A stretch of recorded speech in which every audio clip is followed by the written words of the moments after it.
بسم اللہ الرحمن الرحیم۔ آج ہم جگت موہن لال روا کا تعارف اور ان کی رباعیاں آپ کے سامنے پیش کریں گے۔ اس سے پہلے کے درس میں میر ببر علی انیس کا تعارف اور ان کی رباعیاں پیش کی گئی تھیں، تو اس کے بعد آج اس سیمسٹر میں تیسرے سیمسٹر میں 2 رباعیاں ہیں، انیس کی اور روا کی 3 رباعیاں اور شاعر کا تعارف پیش کیا جائے گا۔ جگت موہن لال روا، جن کو چودھری سے بھی بعض لوگ نام لیتے ہیں، چودھری جگت موہن لال روا، یہاں بابو جگت موہن لال روا لکھا ہے۔ بہرحال ہو سکتا ہے کئی ناموں سے وہ پکارے جاتے ہوں۔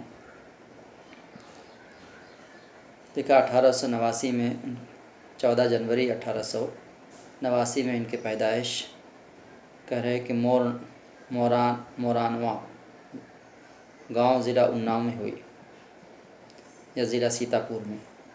تو یہ لکھنؤ کے آس پاس کا علاقہ ہے، لگتا ہے اسی وجہ سے آپ کی کتاب میں اسے بمقام لکھنؤ پیدا ہوئے لکھا ہے، یعنی لکھنؤ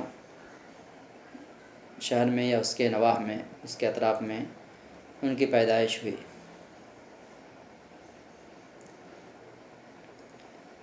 اسی طرح ان کا انتقال جو ہے 26 ستمبر 1934 کو ہوا۔ یہ صرف رباعی گوئی کی وجہ سے انہیں شہرت حاصل ہے، رباعی گوئی میں ان کو امتیاز حاصل ہے۔ انہوں نے گرچہ نظم اور غزلیں بھی کہی ہیں، لیکن صرف رباعی گوئی کی بنا پر ان کو شہرت حاصل ہوئی اور ان کی رباعیاں بہت مشہور ہوئیں۔ کہتے ہیں ان کی رباعیوں سے متعلق پہلے ہم جو ہے ان کے زندگی کے کچھ حالات بیان کر دیتے ہیں کہ ان کے والد کا نام گنگا پرجات تھا، جن کا انتقال بچپن ہی میں ہو گیا، اس لیے ان کی پرورش جو ہے ان کے بڑے بھائی منشی کنہیا لال نے کی۔ کہتے ہیں روا بہت ہی ذہین طالب علم تھے، LLB کی سند حاصل کی، تعلیم حاصل کی، اور اس کے بعد جو ہے وکالت کے پیشے سے وابستہ ہو گئے۔ ان کی طبیعت جو ہے بچپن ہی سے شاعری کی طرف مائل تھی، یعنی ان کو شاعرانہ مزاج ماحول سے اور آس پاس کے حاصل ہوا۔ عزیز لکھنوی سے کلام پر اصلاح لیتے رہے، گویا کہ ان کے استاد شاعری میں ان کو استاد جو ہے عزیز لکھنوی ہیں، جو بھی ایک مشہور شاعر ہیں۔ تو اس طرح کہا گیا ہے کہ روا کی شاعری نے اردو کی شعری روایت میں فکری، سماجی اور تہذیبی موضوعات و مضامین کو عام کرنے میں اہم کردار ادا کیا، یعنی فکری اعتبار سے، تہذیبی اور سماجی اعتبار سے جو ان کے مضامین ہیں وہ ان موضوعات کو انہوں نے عام کیا۔ ان کی نظمیں، رباعیاں ایک بہت ثروت مند یعنی بہت دولت مند فکری بیانیے کو لیے ہوئے ہیں، یعنی ان کی نظموں میں جو گیا کہ بہت توانائی ہے اور غیر معمولی فکر کے وہ حامل ہیں۔ خاص طور پر ان کی رباعیاں اپنی ندرت، تازگی اور سلاست میں جو ہے بے مثال ہیں، یعنی ان کے رباعیوں میں ایک انوکھاپن بھی ہے، تازگی کا احساس ہوتا ہے، اور اسی طرح سلاست اور روانی اس میں پائی جاتی ہے۔ ان کی شاعری کا اس لیے کہا، ان کی شاعری اور رباعیات کا مجموعہ روح رواں کے نام سے مشہور ہے۔ لکھنوی ماحول میں پرورش پائی اور اسی ادبی ماحول میں پرداخت ہوئی۔ پرورش اور پرداخت ایک ہی چیز ہے، یہ لکھنوی ماحول میں گویا کہ ان کی پرورش ہوئی اور ان کو ماحول نصیب ہوا۔ انہوں نے اردو رباعی کو سادہ اور عام انداز سے وابستہ کیا۔ کا پند و نصیحت اور واعظانہ خیالات کے ساتھ ساتھ ناصحانہ رویہ کی وجہ سے اردو ربائی میں یکسانیت پیدا ہونے لگی تھی، یعنی ایک ہی انداز تھا، یعنی کوئی ندرت ہو تو انسان بچہ بھی گھبرایا تھا ایک ہی طرح کی بات سن کر کے، یا انسان ایک ہی طرح کھانا کھا کے بیزار ہو جاتا۔ تو ان کے زمانے میں ربائی میں گویا کہ واعظ و نصیحت کا انداز، گویا کہ میر انیس نے بھی جو ہے ناصحانہ انداز اختیار کیا، تو آگے چل کر یہ جو ہے اس کے اندر ایک طرح کی یکسانیت پیدا ہو گئی تھی۔ تو انہوں نے کیا کیا، موہن لال روا نے، کہ روزمرہ زندگی میں اخلاقی اقدار کا پاس لحاظ کرنے کی طرف توجہ دی۔ جو ہماری زندگی میں اخلاقی پہلو ہے جس کی طرف ہمیں توجہ دینے کی ضرورت ہے، اس کی طرف انہوں نے توجہ دلائی۔ اسی طرح دنیا سے محبت اور دنیاوی کاموں سے رغبت کے خلاف ان کی رباعیاں تاثیر سے بھرپور ہیں۔ یعنی ہر شخص جو ہے دنیا کی محبت میں ڈوبا ہوا اور دنیا ہی کو اہمیت دیتا ہے، تو انہوں نے اس کی طرف توجہ دلانے کی کوشش کی کہ یہ جگہ جی لگانے کی دنیا نہیں ہے، یہ عبرت کی جا ہے، تماشا نہیں ہے بولتے۔ تو دیکھ لیجیے، اگرچہ یہ غیر مسلم ہے، آخرت پر ان کا ایمان نہیں ہے، اس کے باوجود وہ دنیا سے بے رغبتی کی جو ہے گویا کہ تعلیم دے رہے ہیں۔ یہ گویا کہ اردو ماحول کا اور جو ہے مسلمانوں کے اخلاق کا یہ اثر ہے۔ اس لیے کہتے ہیں کہ اردو جو ہے یہ بزرگان دین کے گود میں پلی ہے، اور اس کے رگ رگ میں جو ہے دین، اخلاق اور مذہب سمایا ہوا ہے۔ اس لیے غیر مسلم بھی جب شاعری کرتے ہیں تو گویا کہ پاکیزہ اخلاق کی یا آخرت کی فکر کی اور جو ہے اچھے بننے کی وہ ترغیب دیتے ہیں، کیونکہ فطرت ہے، فطرت کی آواز ہے کہ انسان جب اچھائی کی طرف مائل ہوگا تو اچھی باتوں کو وہ پیش کرے گا، اور اسلام جو ہے وہیں اچھی باتوں کی تعلیم دیتا ہے۔ تو اس لیے کہا کہ ان کی رباعیوں میں اخلاقی اقدار کا پاس و لحاظ رکھا گیا ہے، اور خاص طور پر دنیا سے محبت اور دنیاوی کاموں سے رغبت کے خلاف ان کی رباعیاں تاثیر سے بھرپور ہوتی ہیں۔ جگت موہن لال روا نے رباعیات کو اخلاق کا پابند رکھا، ان اخلاق کے کو اہمیت زیادہ دی۔ واعظانہ اور ناصحانہ انداز میں ان کی رباعی دکھائی نہیں دیتی۔ یعنی اخلاق کو پیش کرنا، ایک ہے کہ اپنے اخلاق سے کسی کو جو ہے مائل کریں، یعنی اچھی طرح اس سے بات کریں، اچھی طرح پیش آئیں، ایک یہ ہے کہ ان کو صرف نصیحت کی جائے، اچھی باتیں بتائی جائیں زبانی، تو زبانی بتانے پر اتنا اثر نہیں ہوتا جتنا کہ ہم گویا کہ عملی طور پر اس کے ساتھ پیش آئیں، اس کا اخلاق کا بڑا اثر پڑتا ہے۔ تو یہ انہوں نے کیا کہ رباعیوں میں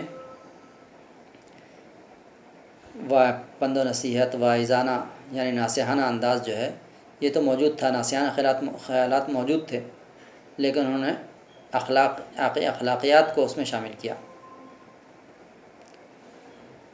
گویا کہ اخلاق کے پابند بنایا، اور اخلاقی نقطۂ نظر سے انہوں نے اپنی رباعیوں کو پابند کیا، اس طرح کہ انسان کو برے کاموں سے روکنے اور اچھے کاموں کی جانب راغب کرنے کے لیے انہوں نے رباعی کی صنف کو ایک وسیلے کے طور پر استعمال کیا۔ یعنی اس طرح اخلاق کا نمونہ پیش کیا جائے کہ لوگ خود جو ہے نیکی کی طرف مائل ہوں، اگر کہیں گے یہ کام نیک ہے کرو، ایک ہے کہ ہم جو ہے لوگوں کو نماز کی طرف رغبت دیں، نماز کا حکم دیں، نماز کی تاکید کریں، ایک یہ کہ ہم خود جو ہے اچھے طریقے نماز پڑھیں، تو اس کا دیکھا دیکھی بچے خود بخود جو ہے مائل ہوتے ہیں اور بچے بھی نماز پڑھتے ہیں۔ یہی حال جو ہے اخلاق کا ہے کہ ہم اعلیٰ اخلاق کا نمونہ ہم پیش کریں گے تو اس کو لوگ اختیار کرنے پر مجبور ہوں گے۔ تو جیسا اس سے پہلے بتایا گیا کہ ربائی صرف ربائی کی وجہ سے ان کو شہرت حاصل ہوئی، اس کا مطلب یہ نہیں کہ انہوں نے ربائی کے علاوہ غزلیں نہیں کہی ہیں، غزلیں کہی ہیں، نظمیں بھی کہی ہیں، لیکن ان کی ربائی بہت جاندار ہیں، اور ربائی صنف کی بنا پر ان کو شہرت حاصل ہوئی، اور ایک منفرد شاعر کی حیثیت سے تاریخ میں ان کا نام محفوظ ہوا۔ اب آئیے رواں کی ربائی کی طرف۔ پہلی ربائی ہے: افلاس اچھا نہ فکر دولت اچھی، جو دل کو پسند ہو وہ حالت اچھی، جس سے اصلاح نفس ناممکن ہو، اس عیش سے ہر طرح مصیبت اچھی۔ یہاں گویا کہ دونوں کے درمیان افلاس اور دولت، افلاس کے معنی تنگ دستی، غریبی، اور دولت معنی مالداری، کہا کہ نہ افلاس اچھا ہے اور نہ دولت کی فکر اچھی ہے۔ یعنی دولت ہو لیکن لوگوں فکر ہمیشہ پیسے بنانے کی، ہمیشہ پیسے کی بات، اور پیسے کی خاطر جو ہے ہر کام کرنا۔ کہا دولت کی فکر میں، دولت جمع کرنے میں، پیسے جوڑنے میں جو مصروف ہے، کہا یہ دونوں چیز اچھی نہیں ہے۔ نہ افلاس اچھا ہے کہ انسان جو ہے مجبور ہو، اور نہ یہ کہ انسان جو ہر وقت دولت کے پیچھے بھاگے۔ اس لیے اللہ کے رسول صلی اللہ علیہ وسلم نے غربت اور جو ہے تنگ دستی، افلاس سے بھی پناہ مانگی ہے، افلاس کے شر سے، اور دولت اور مالداری کے شر سے بھی۔ نعوذ بک من شر فتنة الغنى ومن شر فتنة الفقر، کہا فقر یعنی محتاجی کے فتنے سے بھی۔ محتاجی میں انسان جو ہے اپنے ایمان کا سودا کر لیتا، انسان برائی کی طرح مائل ہو جاتا، پیسے حاصل کرنے کے لیے غلط ہاتھوں میں پہنچ جاتا۔ اسی طرح دولت ہونے کے بعد انسان کے اندر تکبر آ جاتا، غریبوں کو کچھ نہیں سمجھتا، اور دولت کو ہی سب کچھ سمجھتا ہے، دولت والوں کی عزت کرتا اور غریب فقیر کو جو ہے حقیر سمجھتا۔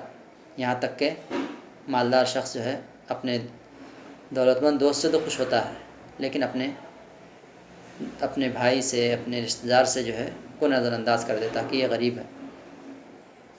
کہتے ہیں ایک دعوت میں جو ہے چاچا رو رہا، پوچھا گیا کیا ہوا بھائی؟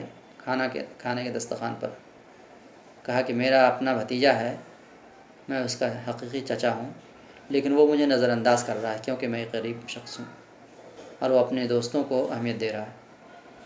یہ ایسا دور آ گیا ہے کہ انسان جو ہے صرف دولت کو اہمیت دے رہا ہے اور رشتہ داری کا پاس و لحاظ نہیں کر رہا ہے۔ تو انسان کو جو ہے دوسرے کی مدد کرنی چاہیے، اور غریب کا بھی خیال رکھنا چاہیے۔ غریب کو نہ سمجھے کہ وہ انسان نہیں ہے، وہ بھی انسان، ان کے پاس بھی دل ہے، اور حساس ہوتے ہیں وہ اور زیادہ، تو ان کا خیال رکھنا چاہیے، اور دولت کے پیچھے نہیں بھاگنا چاہیے۔ دولت ہے تو اس میں جو ہے غریب کا بھی حق ہے، جو غریب رشتہ دار ہیں، سائل ہیں، ان کو بھی جو ہے اپنی دولت میں سے خرچ کرنا چاہیے۔ کہ افلاس اچھا نہ فکر دولت اچھی، جو دل کو پسند ہو وہ حالت اچھی۔ دل کو پسند ہو وہ حالت اچھی کا مطلب یہ ہوا کہ اگر انسان کم پیسے ہیں اس میں خوش ہے تو اچھی بات ہے۔ اسی طرح دولت ہے لیکن اس کی طرف رغبت نہیں ہے، اس کی طرف وہ انسان دل نہیں لگاتا، تو ایسی دولت بری نہیں ہے۔ کہ دولت کا معنی غلط نہیں ہے، بلکہ دولت سے محبت جو ہے دنیا کی محبت اور دنیا کو سب کچھ سمجھ لے، یہ غلط ہے۔ کہنا جس سے اصلاح نفس ناممکن ہو، اس عیش سے ہر طرح مصیبت اچھی۔ انسان غربت کی حالت میں، غریبی کی حالت میں کم بھٹکتا ہے، لیکن دولت جب آتی ہے تو انسان زیادہ بھٹک جاتا ہے۔ دولت آنے کے بعد جو ہے غرور، تکبر آ جاتا، اللہ کا خوف نہیں رہتا، وہ جو ہے ناچ گانے میں اور جو ہے لہو و لعب میں، بیکار میں کاموں میں پھنس جاتا ہے، گناہوں میں ملوث ہو جاتا ہے۔ تو اللہ تعالیٰ لگتا ہے کہ اسی انداز میں جو دیتے ہیں، ایک محدود حساب سے۔ اللہ تعالیٰ کے خزانے میں کوئی کمی نہیں، لیکن اللہ تعالیٰ نے اونچ نیچ رکھی ہے تاکہ انسان کا کام چلے۔ تو اللہ تعالیٰ جو ہے کبھی دولت دے کے ہم آزماتے ہیں، کبھی غربت دے کے آزماتے ہیں، کہ انسان اللہ کو بھولتا تو نہیں۔ تو ایسی دولت سے جو انسان کو جو ہے غافل کر دے یا اس کی اصلاح نہ ہو سکے. اگر جو ہے پیسے والے ہیں ان کو جو ہے اگر نصیحت کی جائے، ان کو نماز کے بارے میں مثال کے طور پر بولا جائے تو کیا کہیں، مول صاحب آپ کو بہت فرصت ہے، آپ کو کام نہیں ہے، اس لیے آپ نماز پڑھو جا کے، ہم کو تو بہت کام ہے، ہم ایسے بیٹھے نہیں آپ کی طرح، ہم کو بہت کام ہے، دن رات کاروبار ہے، یہ ہے وہ ہے، بہت مصروفیت ہے، مصروفیت کا بہانہ کریں گے، اس لیے جو ہے آپ نماز پڑھو. اس کا مطلب یہ ہے کہ غریبوں کے لیے دین ہے، حالانکہ بات ایسی نہیں ہے. تو وہ جو ہے اپنے پیسے کو ہی سب کچھ سمجھتے ہیں، اور جن کے پاس پیسے نہیں ہیں ان کو جو ہے غریب، ان کو جو ہے برا سمجھتے ہیں. تو ایسی حالت میں ان کو نصیحت نہیں ہوتی. نصیحت کرنے والے جو ہے دیندار لوگ رہیں گے، مول صاحب رہیں گے. مول صاحب کو سرکاری نوکری نہیں ہوتی، سرکاری تنخواہ نہیں ہوتی، تو ان کے پاس کم پیسے ہوتے ہیں. تو بس کم پیسے ہونے کے برابر پر ان کے پاس دین کی دولت ہے، دین کا علم ہے، اس لیے انہیں حقیر سمجھتے ہیں. تو ایسا نہیں ہونا چاہیے کہ وہ دولت کی بنا پر اپنے آپ کو اصلاح سے بے نیاز سمجھے. کوئی ان کو ٹوکے نہیں، کوئی جو ہے ان کو غلط بات پر ٹوکے نہیں، جو کچھ کریں وہ صحیح ہے. تو اگر ایسی صورتحال ہو اور ایسا مزاج بن جائے تو کہا اس عیش سے جو ہے اسے ہر طرح مصیبت اچھی. اسی لیے لگتا ہے اللہ تعالیٰ مصیبت جو ہے دیتے ہیں تاکہ انسان اللہ کو پکارے. اگر انسان کو زندگی میں جو ہے آرام ہی آرام ہو تو اللہ کو فوراً بھول جائے. اسے دیکھیں گے آپ، نظر کریں آپ کے پاس پڑوس میں جو مالدار لوگ ہیں کیسی زندگی گزارتے ہیں. ہنگامہ، رات بھر جو ہے شور غول، جو ہے گانے بجانے میں مصروف ہے، کوئی ان کو بول نہیں سکتا. کاروں میں پھر رہے ہیں، ان کے گھر کی عورتیں جو ہے بے پردہ پھر رہی ہیں، کیونکہ کاروں میں پھر رہے ہیں، برقع لگانے کی ضرورت نہیں. تو ایسا انہیں سمجھ لیا ہے کہ دین کا تعلق جو ہے غریبوں سے، ایسی بات نہیں ہے. دین پر عمل کرنا ہر ایک کے لیے ضروری ہے. تو اس طرح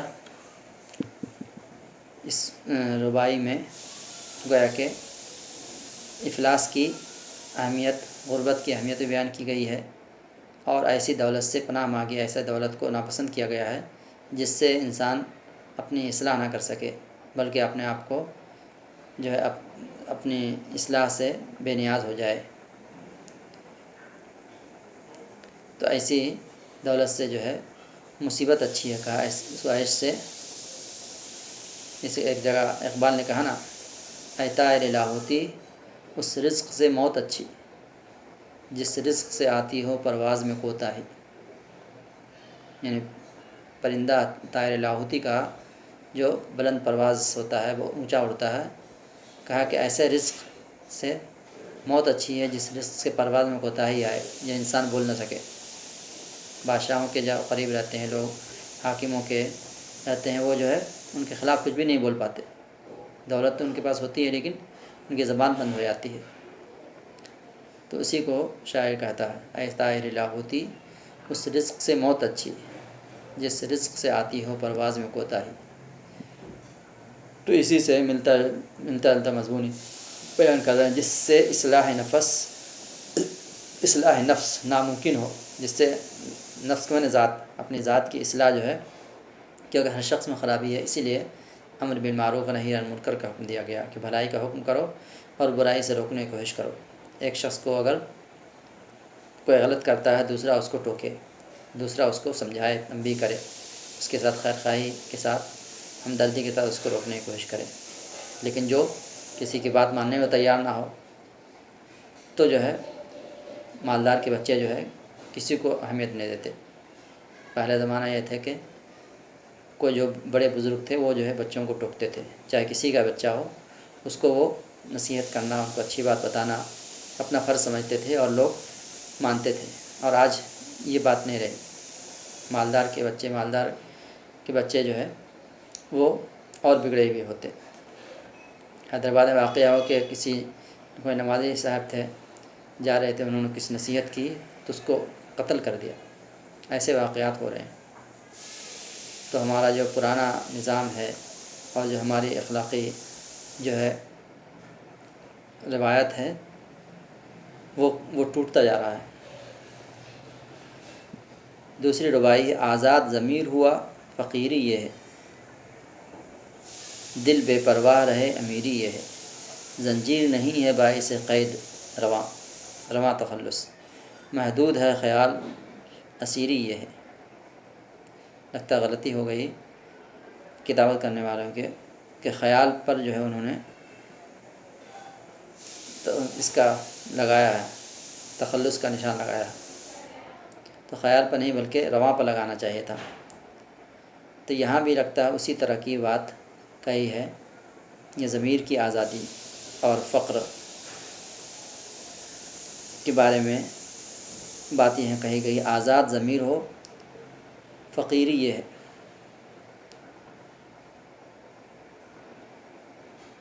دل بے پرواہ رہے امیری یہ ہے۔ آزاد ضمیر ہوا فقیری یہ ہے، دل بے پرواہ رہے امیری یہ ہے، یعنی دل میں کوئی خطرہ نہ ہو، کوئی جو ہے لالچ نہ ہو اور حرص نہ ہو، ہوس نہ ہو، تو یہ امیری ہے۔ پہلا جو مصرع ہے کہ آزاد ضمیر ہوا فقیری یہ ہے، اس کا مطلب کیا ہے کہ دل آزاد ہو گیا۔ دل آزاد ہونے کا مطلب یہ ہے کہ جو دل میں آئے کریں، یعنی کسی کا جو ہے کسی کا پاس لحاظ نہ رکھیں اور دل میں اللہ کا خوف بھی نہ رہے، اس طرح کی آزادی۔ آزادی اچھی چیز بھی ہے اور بری بھی ہے، جیسا کہ انسان ہر ایک سے بے پرواہ ہو جائے، کسی کا پاس لحاظ نہ رکھے، کسی کا خیال نہ رکھے اور کسی سے ڈر نہ کرے، نہ اس کو سماج کا ڈر نہ ہو، نہ استاد کا ڈر ہو، نہ جو ہے والدین کا ڈر ہو، تو یہ جو ہے یہ غلط، یہ منفی جو ہے آزادی ہوئی۔ اور یہ کہ خواہ مخواہ کسی سے ڈر ہو اور خواہ مخواہ اندھی تقلید کریں اور جو ہے خاندانی روایت اسلام کو چھوڑ کر کے جو ہے خاندانی روایت کو اہمیت دی جائے، اور تو وہ جو ہے برا ہے۔ تو یہاں کہا جا رہا آزاد ضمیر ہوا فقیر یہ ہے کہ ضمیر جو ہے دل جو ہے بالکل آزاد ہو گیا، اس کو کسی کی کوئی فکر نہیں، کسی کا پاس لحاظ نہیں، کسی کا کوئی ڈر و خوف نہیں، تو یہ فقیری ہے گویا۔ اور یہاں جو کہا دل بے پرواہ رہے امیری ہے، دل بے پرواہ کا مطلب یہ ہے کہ دل میں کسی قسم کی حرص و ہوس نہ ہو۔ اسی لیے حدیث میں ہے کہ یہ مالداری جو ہے سامان اور دولت کی کثرت کا نام نہیں ہے، بلکہ اصل مالداری ہے دل کی مالداری ہے، کہ دل جو ہے بے نیاز رہے۔ تو دل بے پرواہ کا مطلب بے نیاز، دل میں بے نیازی ہو، کسی کی حرص نہ ہو۔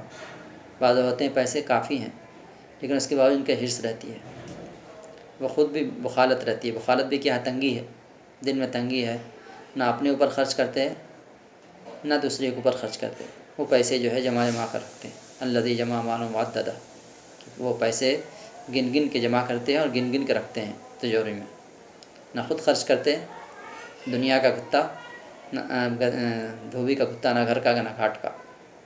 تو اسی طرح جو ہے دولت کو یہ سمیٹ کر رکھا جائے اور جو ہے اس کو خرچ نہ کیا جائے، تو ایسا اگر ہو تو یہ فقیری ہوگی۔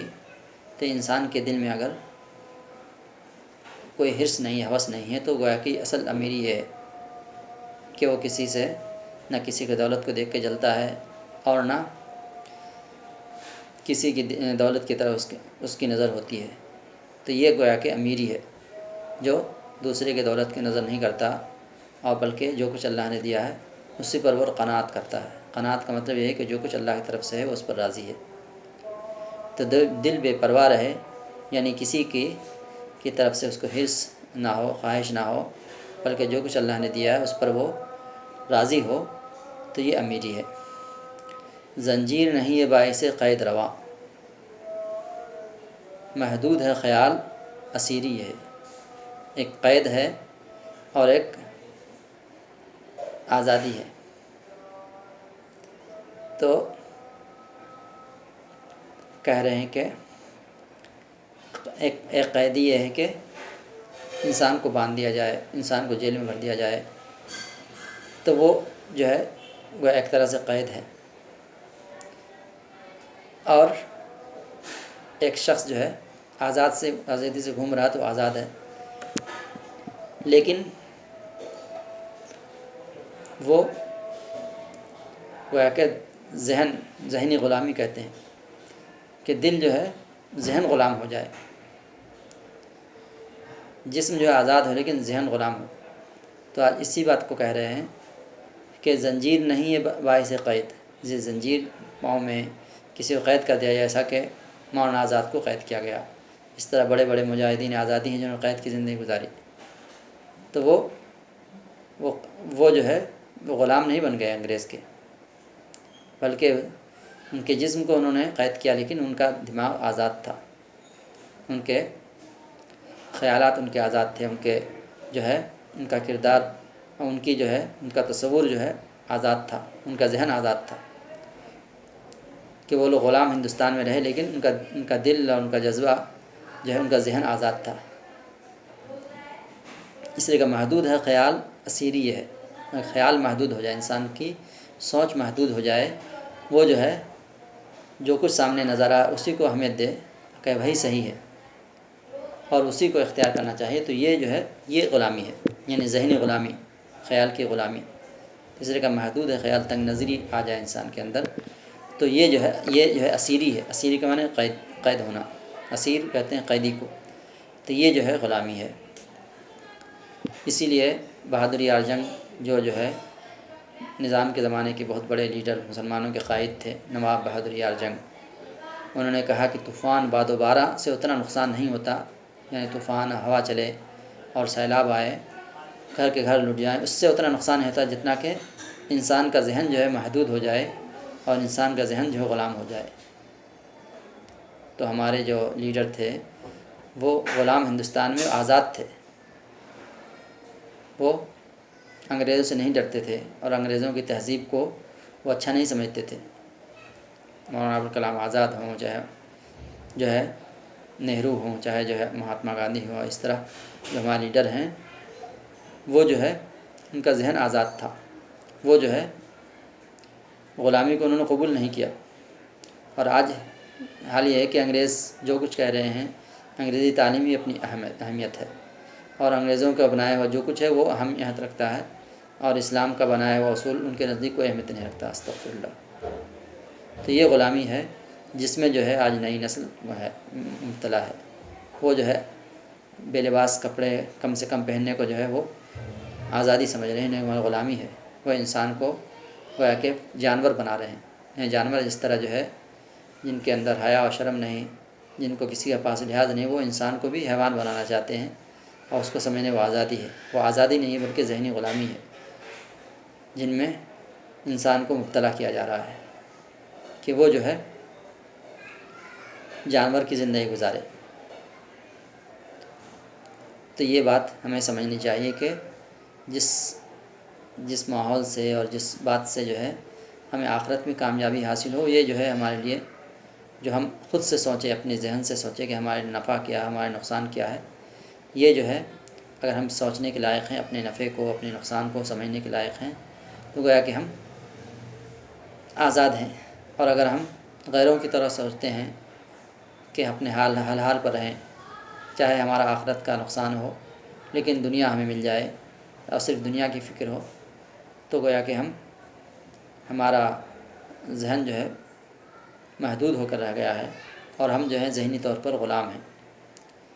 تو یہ بات بہت اہم ہے جس کو شاعر نے بیان کیا ہے کہ زنجیر نہیں ہے باعث قید روا، یہ زنجیر جو ہے قید کا باعث نہیں ہے، بلکہ اصل قید کیا ہے؟ محدود ہے خیال، جن کا خیال جو ہے محدود ہے، محدود سوچ ہے، محدود انداز میں سوچتے ہیں۔ تو یہ سوچ ہمارا وسیع کیسے ہوگی؟ یہ وسیع اسی طور پر ہوگی کہ ہم وسیع مطالعہ کریں اور غیر جانبدارانہ مطالعہ کریں۔ ہم جو ہے قدیم کتابوں کو بھی پڑھیں، جدید کتابوں کو بھی پڑھیں، اسلام کی کتابوں کو بھی پڑھیں، مفکرین کی کتابوں کو بھی پڑھیں، اور علماء کی بات بھی سنیں اور دنیا داروں کی بات بھی سنیں، ہر ایک کی گویا کہ بات سن کے ہم تجزیہ کریں تو جو ہے ہمارے اندر ہمارے خیالات میں وسعت پیدا ہوگی، ہم سمجھیں گے۔ جیسے کہ علامہ اقبال تھے، انہوں نے اعلیٰ تعلیم حاصل کی، انہوں نے قرآن کی تعلیم حاصل کی، حدیث کی تعلیم حاصل کی، عربی کے پروفیسر بنے، عربی جو ہے انہوں نے تعلیم حاصل کی۔ اس کے بعد پھر یورپ بھی گئے، وہاں بھی انہوں نے یورپ کو دیکھا، یورپ کے بڑے بڑے مفکرین سے، مسولینی سے ملاقات کی۔ اس کے بعد وہ اس نتیجے پہنچے کہ جو اسلام کی فکر ہے وہی مضبوط فکر ہے، توانا فکر ہے، اور جو غیر مسلم مفکرین ہیں اور جو اپنے آپ کو دانشور کہتے ہیں، ان کی باتیں جو ہے انتہائی جو ہے غیر فطری ہیں، کیونکہ اللہ نے جو بات کہی، اللہ کی کتاب میں جو بات ہے وہ ایک مضبوط بنیاد ہے، اس کو کوئی اکھاڑ نہیں سکتا۔ اور جو غیر مسلم مفکرین بیان کرتے ہیں وہ گویا کہ ناتجربہ کاری کی بنا پر اور ناپختہ کاری کی بنا پر کہتے ہیں۔ اس لیے اس زمانے میں اشتراکیت، کمیونزم کا فتنہ اٹھا، اور کمیونزم کو جو ہے لوگ کمیونزم کی تعریف کی۔ 1920 میں شروع ہوا اور 1990 تک جو ہے اس کی بنیاد ہل گئی، ختم ہو گیا، رشیا سے اس کا خاتمہ ہو گیا، دنیا سے اس کا خاتمہ ہو گیا۔ اسی طرح سرمایہ داری کا نظام جو انگریز کا ہے اور یورپ کا ہے وہ چل رہا ہے، لیکن یہ بھی غیر فطری نظام ہے جو دولت سمٹ کر چند خاندانوں میں تقسیم ہو گئی ہے، اور غریب جو ہے دن بدن غریب ہو رہا ہے، اور مالدار جو ہے مالدار ہوتے جا رہا ہے۔ یہ بھی غیر فطری نظام ہے جو ختم ہو کے رہے گا۔ لیکن جو اسلام کا نظام ہے کہ جس میں زکوٰۃ بھی ہے، صدقات بھی ہے، خیر بھی ہے، خیرات بھی ہے، اور غیر سودی بینکاری ہے، یہ ایسا نظام ہے جو یقیناً انشاءاللہ کامیاب ہوگا۔ تو اس کو کامیاب ہونے ہم مسلمان دیں گے کہ ہم یہ سمجھیں کہ سود حرام ہے، سود کو ہم حرام سمجھ کر سود کا متبادل جو ہے استعمال کریں تو کامیابی ملے گی۔ 2008 میں جب جو ہر طرف سودی نقصان ہوا تو اس وقت جو ہے لوگ اسلامی نظام بینکنگ کو رائج کرنا چاہے، تو اس بات کی حکومت ہند بھی کوشش کر رہی ہے کہ غیر سودی نظام قائم ہو، تو یہ انشاءاللہ قائم ہوگا، کیونکہ یہ اصل نظام ہے اور فطرت کے مطابق ہے۔ تو آج ضرورت اس بات کی ہے کہ ہم جو ہے اپنے ذہن کو، جو پڑھنے والے اہل علم ہیں، جو مطالعہ کرتے ہیں، جو طالب علم ہیں، وہ جو ہے کھلے ذہن کے ساتھ، بغیر تقلید کی، اندھی تقلید، یعنی ماں باپ نے یا ہمارے سماج میں جو ہوتا ہے وہ ایسے ہی ہم زندگی گزاریں گے، تو یہ جو ہے اندھی تقلید ہوئی۔ تو اندھی تقلید نہ کریں، بلکہ جو ہے ہم دنیا کا مطالعہ کریں،